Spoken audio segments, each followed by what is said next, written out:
Bonjour et bienvenue sur Conseil de sportifs et de sportives. Ce podcast est un podcast utile. Il a pour vocation à vous accompagner dans la pratique, répondre à des questions que vous vous posez ou tout simplement vous aider à reprendre le sport. Alors moi je suis Sandrine, je bosse chez Decathlon et à mes côtés j'ai la chance bien souvent de recevoir des experts, des pratiquants, alors des pratiquants experts, des experts pratiquants, des passionnés. Cette semaine, l'expert, le guest, s'appelle Monsieur Clavicule. Monsieur Clavicule, il nous parle de quoi aujourd'hui ? Eh bien, il nous parle du sport et des blessures. Est-ce qu'on peut pratiquer le sport en étant blessé ? Bonjour Nicolas. Bonjour à tous, merci de me recevoir. Pas de problème, c'est nous qui sommes contents de te recevoir. Alors, ma première question, c'est Monsieur Clavicule, pourquoi ? Alors, Monsieur Clavicule, parce qu'en fait, j'ai 2 comptes sur les réseaux sociaux, donc sur Instagram et sur YouTube, et je vulgarise un petit peu mes connaissances, la kinésithérapie et l'ostéopathie, car je suis kinésithérapeute et ostéopathe, mais on n'a pas le droit de communiquer en notre nom, en fait, par rapport au Conseil de l'ordre des kinés. En fait, il faudrait pas faire l'autopromotion de soi-même. Donc moi, l'idée, c'est pas de parler de moi, mais c'est au contraire de parler de mon métier, et donc c'est pour ça que j'ai pris un pseudonyme qui est finalement assez marrant, qui parle quoi. Quand on pense à la clavicule, on comprend de quoi on va parler. On va parler de la santé. Et Monsieur Clavicule, je trouvais ça marrant, facile à retenir. Et c'est pour ça que je suis passé là-dessus. Tu vis où ? Je suis sur Aix-en-Provence. Aix-en-Provence dans le sud. Bon, alors, on revient sur le sujet du jour. Donc, L'idée, c'était de savoir, est-ce qu'on peut pratiquer une activité sportive lorsque l'on est blessé ? Et l'autre jour, il me semble aussi que tu m'as parlé d'activité de transfert. Alors, Exactement. Tu peux nous en dire un petit peu plus ? Alors, l'activité de transfert, c'est vraiment dans l'idée, c'est de pouvoir pratiquer une activité physique malgré la blessure. En fait, on va voir juste après quels sont les bénéfices à continuer de bouger malgré sa blessure, peu importe sa blessure. Oui, j'allais te demander, il y a aussi des nuances de blessure. Exactement, on va adapter l'activité de transfert en fonction de la blessure. Ça, c'est évident. En fait, l'idée, c'est de pouvoir bouger les autres zones du corps sans mettre en contrainte la zone blessée. Voilà, l'idée c'est de pas faire mal, de pas créer de douleur sur la zone qui fait mal, mais de quand même trouver une stratégie pour bouger, pour essayer un petit peu de transpirer, pour faire travailler son cardio, et on va voir qu'il y a énormément de bénéfices à faire ça dans la cicatrisation. D'accord, alors tu viens d'introduire ma seconde question parce que j'allais te demander finalement les bénéfices. Alors les bénéfices aux activités de transfert, elles sont multiples en fait. On va voir en premier un maintien du métabolisme, c'est-à-dire que on va quand on est sportif, d'un coup s'arrêter de faire du sport, on va avoir une chute de son métabolisme, on va arrêter de bouger, donc ça va. Tu peux préciser un peu ce que c'est métabolisme, juste vulgariser en quelques en deux, gros, trois mots. Le métabolisme, ça va être tout ce qui va permettre de créer de la dépense énergétique, d'accord ? Et c'est un petit peu au niveau de notre corps, les entrées, les sorties, on sait que les entrées se font par l'alimentation, les sorties au niveau de sa dépense énergétique, elles vont se faire par le sport, et donc du coup ça va permettre en fait de garder une sorte d'équilibre en fait, et sinon si on bouge pas, évidemment on risque de prendre du poids, on va avoir un déconditionnement physique, et en fait maintenir son métabolisme, c'est maintenir un petit peu son niveau de forme qu'on avait avant la blessure en fait. Un bon équilibre. Un bon équilibre, exactement. Ensuite. Donc ça, c'est le premier point. Donc on va permettre de le maintenir, voire selon les cas, pour les personnes sédentaires, on peut même l'augmenter, parce que moi je vois au cabinet des gens qui se font mal, certaines personnes sont sédentaires, et du coup, quand moi je leur propose de travailler sur une activité de transfert, au contraire, on va un petit peu les booster, même parfois pouvoir commencer à introduire l'après-blessure en leur disant ça va être intéressant maintenant que vous fassiez du sport ou vous repreniez le sport pour les personnes qui ont arrêté depuis longtemps. D'accord, donc grâce à la blessure, ils se remettent au sport. Oui, parfois ça peut être un petit déclencheur, un petit détonateur qui va dire effectivement, parce qu'il peut y avoir des blessures sportives, mais on peut aussi se blesser tout simplement dans la vie de tous les jours. C'est pas forcément avec le sport. On peut se faire un lumbago et derrière que ça bascule en lombalgie chronique. Les personnes qui ont vraiment mal au dos, et ces gens-là, il faut au contraire leur faire comprendre que c'est grâce au mouvement qu'on va permettre de guérir et donc les relancer vers ça. D'accord ? Donc activité de transfert, c'est pour les sportifs et pour les sédentaires, on va dire que ça peut marcher pour tout le monde. Ensuite, en 2, on va avoir une vascularisation optimale de la zone lésée. On va prendre un exemple le plus classique de l'entorse de cheville, où vous marchez dans un trou, ou en faisant du sport, en courant, vous faites une entorse de cheville. Le fait de maintenir ces activités, ça va permettre d'avoir vraiment toutes les petites cellules qui vont venir dans la zone au niveau des ligaments et les cicatriser plus vite. C'est vulgarisé, on va dire, mais au moins ça parle. Et voilà, donc une vascularisation optimale de la zone. Donc ça, c'est le deuxième point, qui est quand même un point très très important. Ensuite, on va permettre un petit peu dans l'idée du 1 du métabolisme, on va développer ou on va maintenir certaines qualités athlétiques ou musculaires. C'est-à-dire des fois, quand on est blessé, quand on est par exemple un coureur à pied, on n'a pas le temps des fois de faire du gainage. Voilà, pourtant c'est très important en course à pied, on le sait, de faire un travail de gainage. Et là, quand on est blessé, c'est une bonne occasion de prendre du temps pour développer ces qualités athlétiques, musculaires, travailler nos abdominaux, travailler tous nos muscles du dos, faire du renforcement à ce niveau-là. Donc finalement, ça peut être très pertinent de travailler ces activités de transfert pendant qu'on est blessé. D'accord, j'ai bien compris. Tu vois, donc ça on va dire que c'est le point numéro 3. Hein. En fait, c'est là qu'on voit à quel point il y a des bénéfices à travailler ces activités de transfert. Ensuite, on peut parler de la sécrétion des endorphines en fait.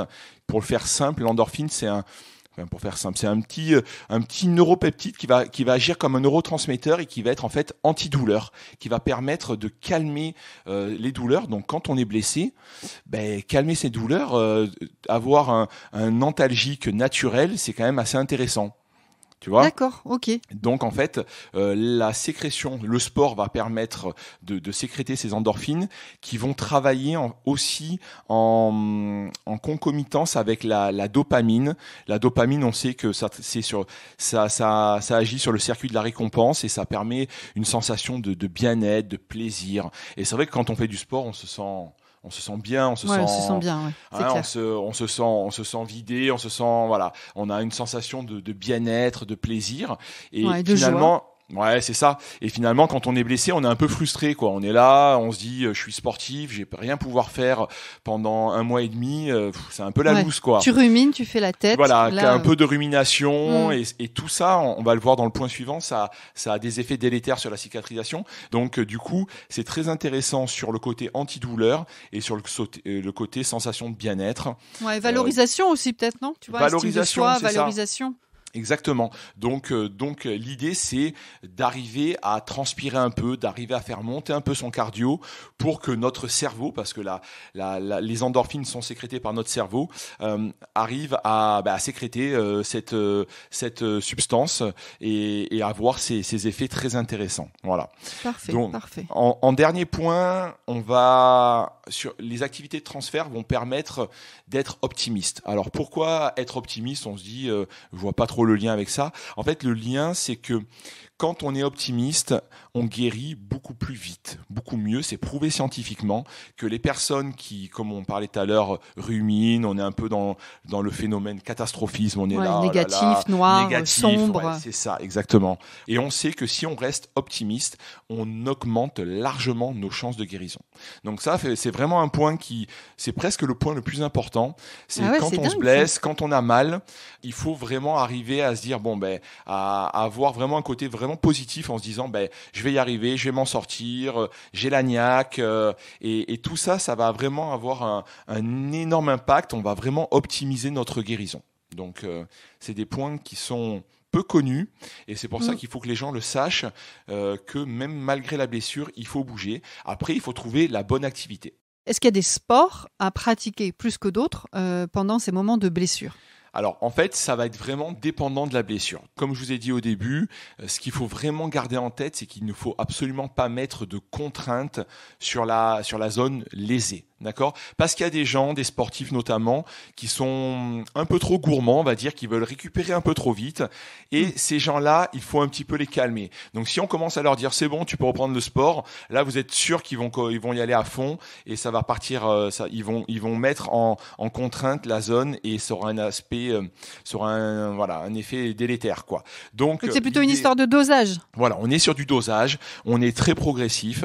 Et par exemple, si on prend la blessure la plus classique, qui est l'entorse de cheville, aussi bien chez les personnes sportives que sédentaires. On est à peu près sur l'entorse de cheville, c'est la blessure qui remplit le plus les urgences en France, l'entorse de cheville. Donc c'est à peu près 40% de sportifs, 60% de sédentaires, les gens qui marchent dans un trou comme on disait tout à l'heure et qui vont se faire leur entorse de cheville.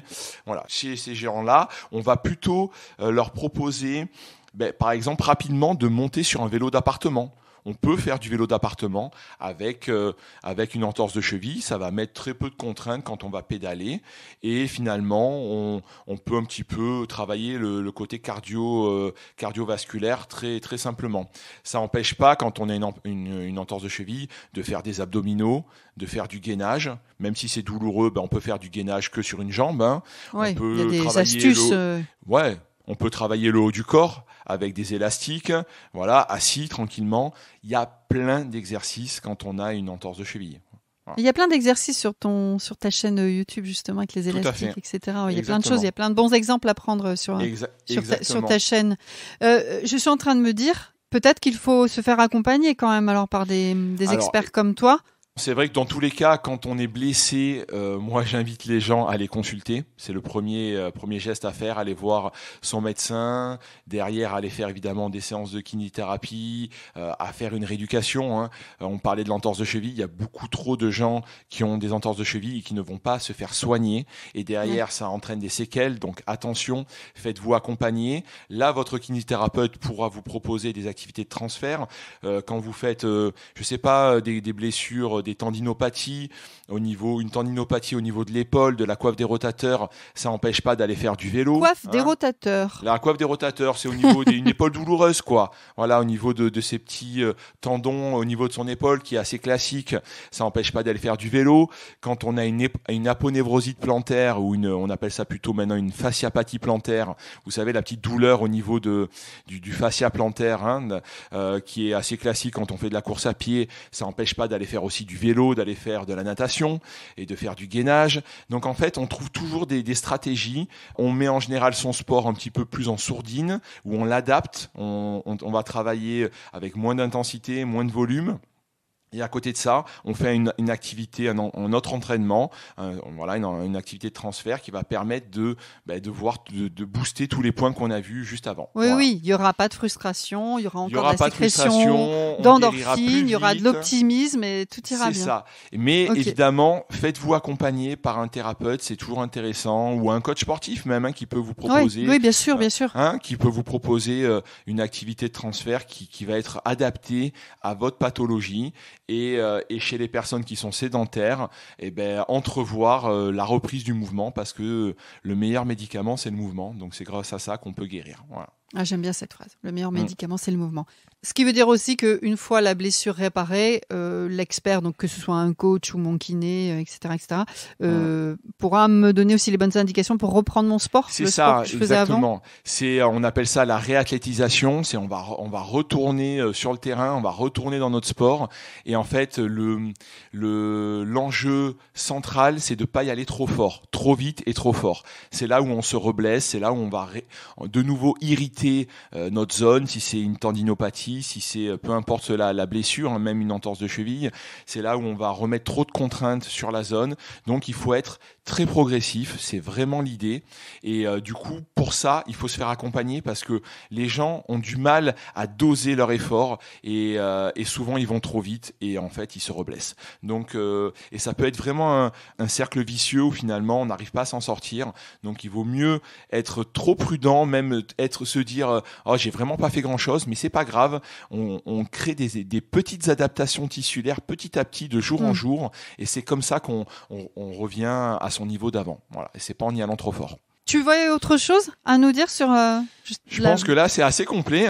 Pour moi, les gens ils vont vraiment avoir les bases pour bien pratiquer une activité de transfert ou du moins aller consulter pour ça et voir et au moins avoir compris tout l'intérêt de continuer à bouger malgré une blessure, et ça peut vraiment être super intéressant pour guérir plus vite. Vraiment, souvent que les gens veulent guérir vite, c'est ça l'enjeu, guérir vite et sans séquelles, et les activités de transfert ont un enjeu central là-dedans.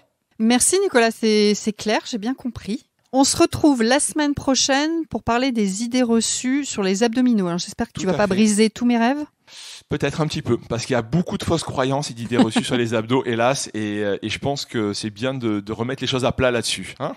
Alors, on se retrouve la semaine prochaine. Bonne journée. Plaisir. Merci. Au revoir. Si vous avez aimé ce podcast, eh bien, n'hésitez pas à le partager à vos amis, votre famille, sur vos réseaux. Vous pouvez aussi nous laisser un commentaire sympathique et des étoiles de préférence 5 sur Apple Podcast. Et n'oubliez pas d'aller écouter les autres conseils et toutes les histoires de sportifs by Decathlon sur toutes les plateformes d'écoute. Merci.